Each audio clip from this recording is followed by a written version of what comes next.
Cuando tenemos más de 85.000 personas en el paro, cuando tenemos más de 15.000 personas en el ERTE, cuando tenemos casi 1.400 empresas que han cerrado y muchísimas en riesgo de inviabilidad, cuando tenemos más de 11.000 personas en el umbral de la pobreza y, además, casi el 6% en el último año. La grave situación no permite parches, requiere políticas globales, reales, concretas para salvar al empleo y para salvar, por supuesto, también a lo que es el tejido empresarial.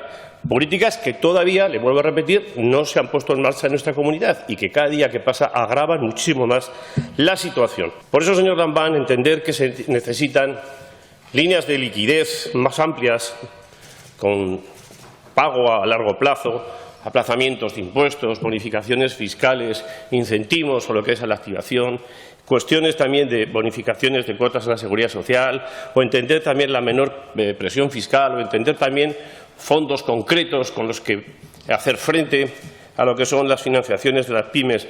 En definitiva, señor Lambán, hace falta, como antes le decía, una acción económica global, porque esto ya no va de un sector o de otro sector, esto va de todo. Y ahora nos toca ser valientes, señor Lambán.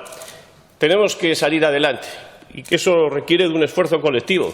Tenemos que dejarnos de los eslóganes y tener que ir a lo verdaderamente realista. Y si lo quiere hacer así, va a contar con el apoyo del Partido Popular, no lo dude. Abra de una vez la negociación de los fondos que puedan provenir de la Unión Europea.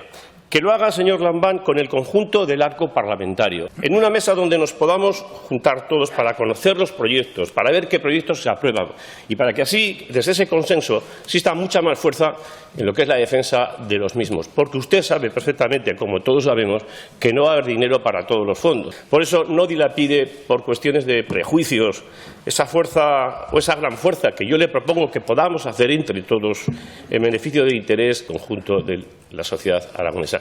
Es una cuestión que está en su mano y que de usted depende. Por nuestra parte ya está dicho.